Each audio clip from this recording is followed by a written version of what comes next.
Wesh mon ref, wesh ma refeu. J'espère que tu vas... Désolé. J'espère que tu vas bien, j'espère que tout se passe pour le mieux dans ta life. Aujourd'hui, petite vidéo un peu spéciale, parce que en fait, c'est pas un best-of de mes lives ou quoi que ce soit.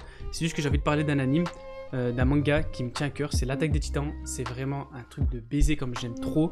Et là, je sais pas, je me suis dit que j'allais faire des reviews et tout, parce que je regarde un peu des reviews des gens, je me suis dit pourquoi pas moi.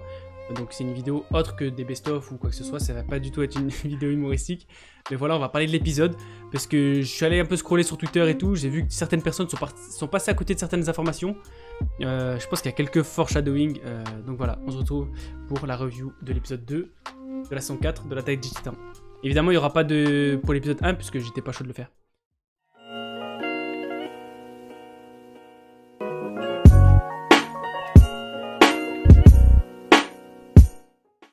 Du coup, bon, il y a un faux raccord, c'est normal, c'est parce que j'avais pas enlevé les widgets de mes lives. Du coup, bah voilà, je les ai enlevés. Donc c'est normal qu'il y ait un petit faux raccord. Et le IVCam, c'est juste... là, IVCam, c'est juste le temps que j'achète ma cam. Là, j'ai filmé avec mon téléphone portable, donc c'est pour ça. Voilà, donc on reprend là où on en était. Alors on commence l'épisode toujours de l'autre côté de l'océan, donc du côté des mares, avec la mise en place du futur plan de ces derniers.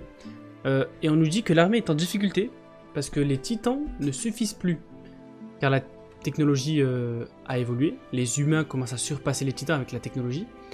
On nous dit que les canons anti-titans, ils sont vraiment anti-titans, ils portent bien leur nom, et que si un jour ça vient à être dans les airs, ça va vraiment être très très compliqué pour eux. Et c'est là qu'il y a une info très importante, c'est que ils cherchent à trouver une solution pour toujours être les meilleurs, et à ce moment-là, un soldat mare nous dit: il n'y avait pas un titan ailé. Bizarre, déjà qu'il nous dit ça. Et bizarrement, il se fait couper à la suite de ses mots, parce qu'il cherche à expliquer. Il dit enfin, je veux dire, et là, 3 petits points, et il se fait couper. Je sais pas, moi je pense que c'est peut-être un foreshadowing, comme on a eu l'habitude de le voir. Moi j'ai préféré le citer, on sait jamais, parce que sur Twitter, j'ai vu personne en parler. Enfin, j'ai l'impression que c'est passé comme une lettre à la poste. Tout le monde s'en fout de cette information. Bref. Après ça, on voit donc Sieg, dont on apprend Sieg, Zeke ou Sig, dont on apprend qu'il reste plus qu'1 an à vivre, et qui nous confirme aussi qu'il est le fils de Grisha. Bon, on le savait déjà, normalement on a tous les éléments pour confirmer que c'est le fils de Grisha, mais au cas où si certaines personnes ne l'avaient pas compris, il nous le confirme maintenant. Donc c'est le frère, demi-frère de Eren, et il propose un plan de récupération du titan originel sur l'île du paradis, donc une deuxième mission pour aller sur l'île du paradis et donc récupérer le titan originel qui est en possession de Eren. Et pour mettre en place ce plan, il dit comme quoi Cord, il n'est pas... Enfin, Cord, c'est le successeur du titan bestial. Il n'est pas encore prêt à endosser son rôle, etc., etc., et qu'il souhaite faire une dernière mission avant de transmettre son titan.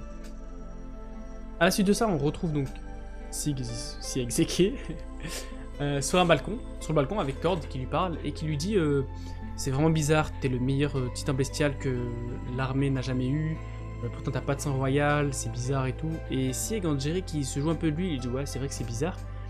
Et il lui dit mais tu verras, quand t'auras mon titan, tu découvriras tous mes secrets. Et il fait une petite blague même, comment même ma technique spéciale pour me torcher le cul. Bon, c'était un peu humoristique, mais je pense du coup que Sieg cache le fait qu'il ait du sang royal. Pourquoi, je ne sais pas.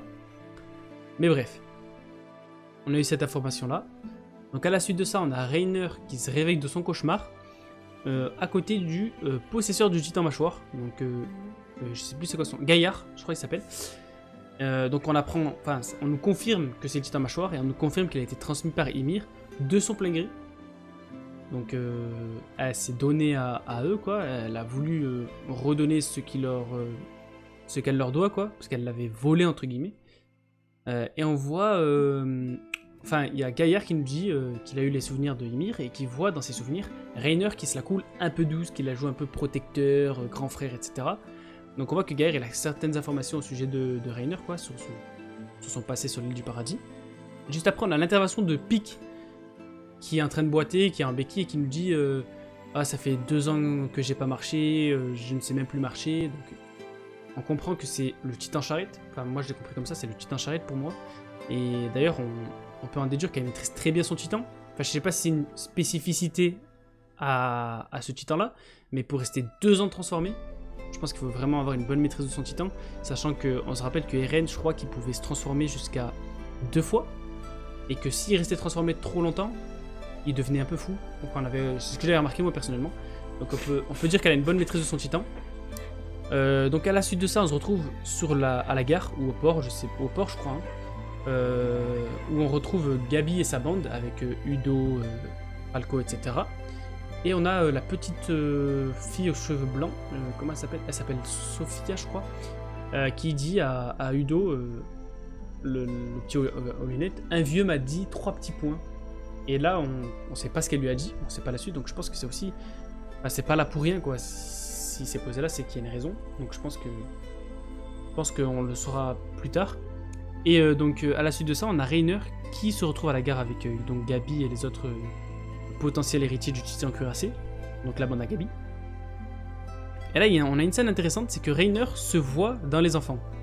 En fait, quand Reiner dit bon allez on y va, les enfants ils partent avant lui et il voit, il a un flashback de lui, de l'ancien titan mâchoire, je sais plus c'est quoi son nom, de Annie, de Berthold et de lui-même. Et donc on comprend un peu qu'il est vraiment tourmenté, enfin c'est un peu un cauchemar pour lui. Et on voit aussi, enfin moi je l'ai compris, comme quoi l'histoire se répète. De génération en génération, ça se succède et ça s'arrêtera jamais, entre guillemets. Et après cette scène, on voit qu'un personnage les observe. Donc au début je pensais que c'était Pic, parce que j'ai pas très bien regardé, étant donné que j'étais en train de stream l'épisode, je regardais le chat en même temps parce que ça me dit que j'allais me faire ban. Et au début je pensais que c'était Pic, mais finalement à la suite de l'épisode j'ai changé d'avis, je pense avoir compris qui est-ce que c'était, on verra ça plus tard.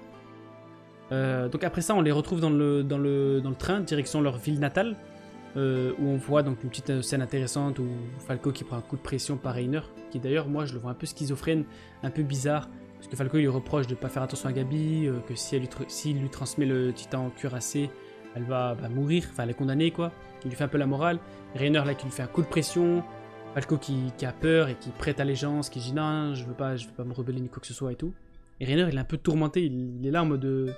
comme s'il voulait faire bonne impression entre guillemets, enfin montrer qu'il était pour les mares. Enfin c'était une scène un peu bizarre, on voit que Reiner il est bien tourmenté. Enfin bref, arrive la scène à Revelio, donc ils arrivent tous à Revelio, ils retrouvent tous leur famille un par un.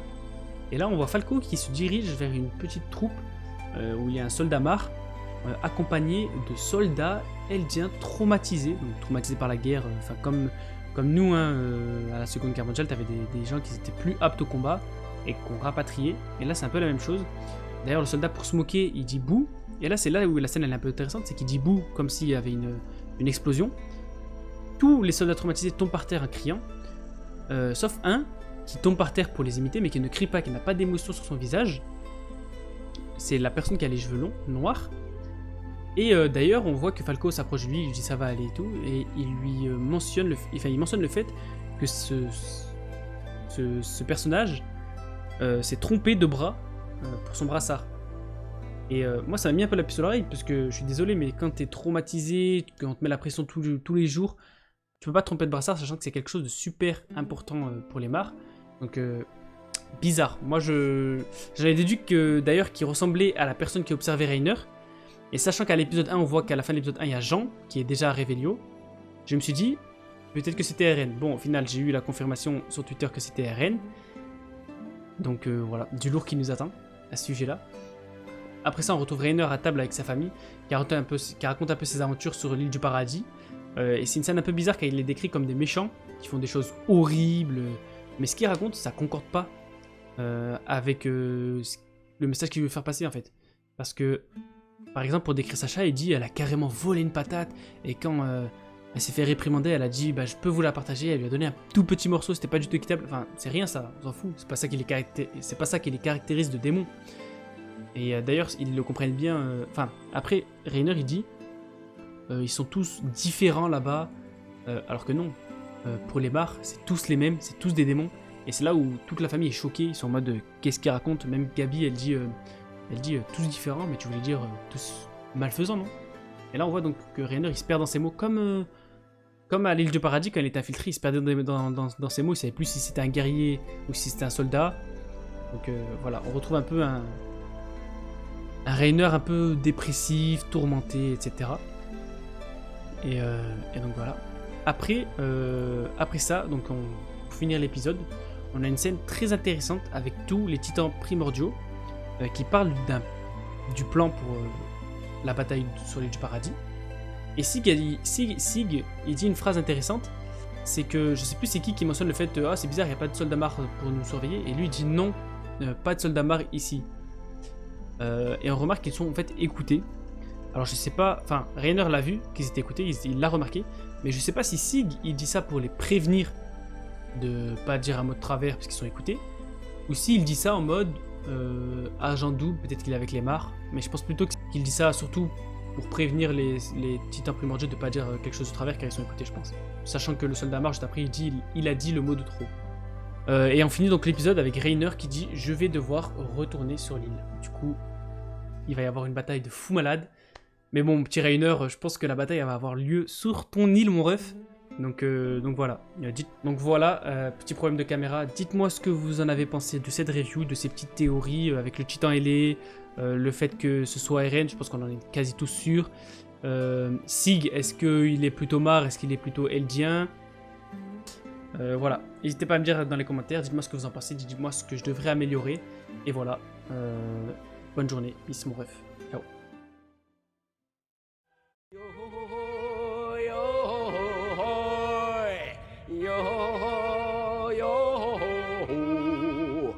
ビンクスの酒を届けに行くよ海風気任せ波任せ